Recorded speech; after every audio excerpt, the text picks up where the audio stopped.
ప్రార్థన చేసుకుందాం. పరిశుద్ధుడా, మహిమ కలిగిన సువర్తమానం మాకు వినిపించమని శక్తి కలిగిన యేసు నామములో అడుగుచున్నాము తండ్రి, ఆమె.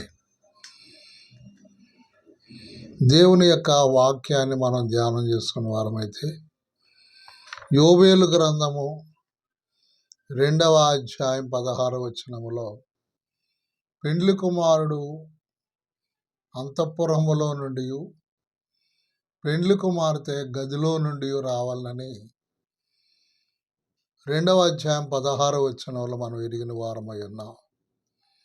దైవజనులు ఏకాంత స్థలము కోరుము, ఏకాంత స్థలము చేరుము, మోకాళ్ళ మీద ఉండి లోకాశలను మదికి రాకుండా చూసుకోను. నిజమే, గది అనేది ప్రాముఖ్యమైనది.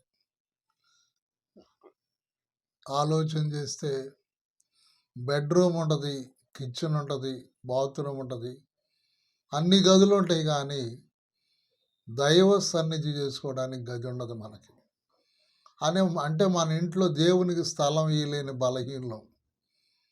ఖచ్చితంగా మనం ఏం కలిగి ఉండాలంటే గది అనుభవం కలిగిన వారమై ఉండాలి. చూడండి, నిన్నటి దినం గదిలో అద్దం ఉండాలని ధ్యానం చేసుకున్నాం. ఈరోజు సబ్బును గురించిన విషయాలు మనం ధ్యానం చేసుకుందాం. ఇర్మియా గారు ఏమంటారంటే 2వ అధ్యాయం 22వ వచనములో, మేము సబ్బుతో ఎంత స్నానం చేసినా, బట్టలు ఎంత బాగా ఉతుక్కున్నా మేము శుభ్రంగా లేకపోతున్నామయ్యా, మేము పరిశుభ్రంగా ఉండలేకపోతున్నాం అనే ఒక వేదన వెలబుస్తూ ఉన్నాడు దైవజనుడైనటువంటి ఇర్మియా గారు 2వ అధ్యాయం 22వ వచనములో. మలాకి గ్రంథం 3వ అధ్యాయం 2వ వచనములో, నేను సబ్బు వంటి వాడను, అంటే మిమ్మల్ని శుభ్రం చేయడానికి నేను సిద్ధంగా ఉన్నానని ప్రభు జ్ఞాపకం చేస్తూ ఉన్నారు. నిజమే, ఈరోజు యేసుక్రీస్తు ప్రభు వారు ఒక సబ్బు వలె భూలోకానికి వచ్చారంటే ఆ వాక్యము శరీరధారి కృపా సత్య సంపూర్ణుడిగా మన మధ్యలోనికి వచ్చింది. నిజమే, సమరీ స్త్రీ దగ్గరకు యేసు ప్రభు వారు వచ్చారు. భూలోకములో ఉన్నటువంటి బావి, యాకోబు బావి, ఆమెను బాగు చేయలేకపోయింది. కానీ పరలోక బావి అయి ఉన్న యేసుక్రీస్తు ప్రభువారు ఆమెతో మాట్లాడారు. మొదట నీవు యూదుడువా అని అడిగింది. నువ్వు యూదుడు కదా, నీకు నేను మంచినీళ్ళు ఎలా పోస్తానంది. ఆయన మాట్లాడుట గమనించినప్పుడు నువ్వు ప్రవక్తవా అంది.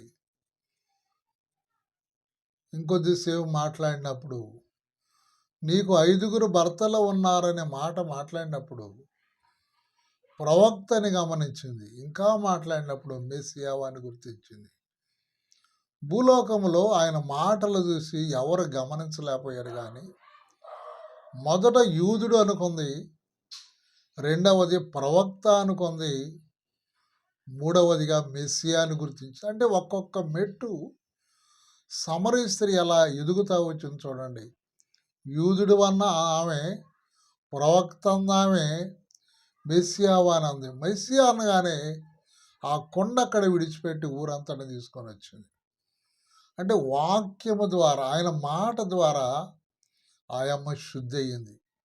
అందుకని ఎఫెసీయులకు రాసిన పత్రిక 5వ అధ్యాయం 27వ వచనంలో కూడా దేవుని యొక్క వాక్యంలో మనం జ్ఞాపకం చేసుకుంటే, వాక్యము ద్వారా పరిశుద్ధపరుస్తానని చెప్పి ప్రభు జ్ఞాపకం చేస్తున్నాడు. ఆ మాట మనం ఎఫెసీయులకు రాసిన పత్రిక 5వ అధ్యాయం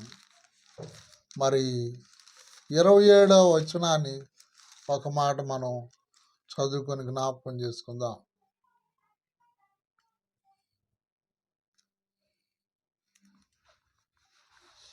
ఎఫెసీయులకు రాసిన పత్రిక 5వ అధ్యాయం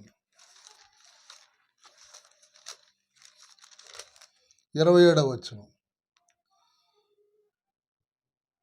పురుషులారా, మీరును మీ భార్యలను ప్రేమించుట వల్ల క్రీస్తు కూడా సంఘమును ప్రేమించి అది కళంకమైనను ముడత అయినను అటుది మరి ఏదైనా లేక పరిశుద్ధమైనదిగాను నిర్దోషమైనదిగాను మహిమగల సంఘముగాను చూడండి తన ఎదుట నిలవబెట్టుకోవాలని.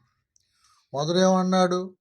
నిర్దోషమైనదిగా, పరిశుద్ధమైనదిగా, నిర్దోషమైనదిగా, మహిమ కలిగిన సంఘం. అంటే సమరూపం కలిగిన వానికి. ఆయన మహిమ కలిగిన దేవుడు.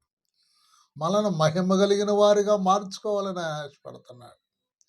ఈరోజు నీవు ఆయన పాదాల దగ్గరకు వచ్చి ప్రతిరోజు వాక్యం చదువుకుంటే, వాక్యం వింటే, వాక్యమని నీటిలో నువ్వు కడగబడతావు. వాక్యం ద్వారా నువ్వు శుభ్రం అవుతావు. వాక్యం ద్వారా నీవు పరిశుద్ధమైన సంగమగా. గదిలోకి వెళ్ళి మనం చేయాల్సిన పని ఏంటంటే ఏకాంత స్థలము కోరుకొని, ఏకాంత స్థలము చేరుకొని, ప్రభువారు చెప్పిన మత్తయి సువార్త 6వ అధ్యాయంలో ఏకాంత స్థలంలోనికి వెళ్ళి మనం ఏం చేయాలంటే క్రీస్తు ప్రభువారిని మనం ఆయన వైపు చూస్తూ ఆయన ముఖములో మన ముఖం పెట్టి చూసేవారమైతే తప్పకుండా మనం పరిశుద్ధపరచబడతాం. అందుకనే భార్య ప్రార్థన పర్రాలైతే కొరింథీయులకు రాసిన మొదటి పత్రిక 7:14లో భార్య ప్రార్థనా పర్రాలైతే భర్తను మార్చుకుంటుంది, పరిశుద్ధపరచబడుతుంది. అంటే భార్య ప్రార్థన పర్రాలైతే భార్యను బట్టి భర్తను పరిశుభ్రపరుచుకోవచ్చు అంట. భర్త ప్రార్థన పరుడైతే మరి భర్తను బట్టి భార్య శుభ్రపడుతుందంట, పరిశుభ్రపడుతుంది. కనుక పరిశుభ్రత అనేది ఎలాగొస్తుందంటే ఎంత దైవ కార్యం. కనుక ఎప్పుడైతే నీవు ప్రభు పాదాల దగ్గరకు వచ్చి కన్నీరు గారుస్తూ ఉంటావో, నా భర్తను మార్చయ్యా, లేకపోతే నా భార్యను మార్చయ్యా, నీ వాక్యం చేత కడుగయ్యా అని ఎప్పుడు అంటామో వెంటనే పరిశుద్ధాత్ముడు మనలోకి వస్తాడట. పరిశుద్ధాత్ముడు మనలోకి వచ్చి ఏం చేస్తాడంటే మరి కొరింథీయులకు రాసిన మొదటి పత్రిక 6:11లో మన అంతరంగాన్ని శుభ్రం చేయటం మొదలు పెడతారు. మన అంతరంగాన్ని శుభ్రం చేస్తూ ఉంటారు. మనం ఎలాగో కాలవల్లో మరి ఎలా శుభ్రం చేసుకుంటామో, ఇల్లు ఎలా శుభ్రం చేసుకుంటామో, ఆయన ఆయన ఇల్లు అయి ఉన్న యేసయ్య ఇల్లు ఏంది? మన హృదయం ఆయనకు మందిరమై ఉంది. మన హృదయం ఆయనకు దేవాలయం. మన హృదయం ఆయన ఇల్లు అయి ఉన్నది. ఆయన ఇంటిని మన అవకాశం ఇస్తే శుభ్రం చేసుకుంటారు. కనుక మనం ఆయన బాధ పెట్టకుండా, ఆయాస పెట్టకుండా ప్రతిరోజు గదిలోనికి వెళ్ళి మనం చేయాల్సింది ఏంటంటే వాక్యం ద్వారా పరిశుద్ధాత్మను పిలుచుకొని మరి మనం శుభ్రం అయితే రెండవ రాకడకు మనం సిద్ధపడతాం. కనుక ఒకటి గదిలోనికి వెళ్ళి 7 వస్తువులు ఉన్నాయి.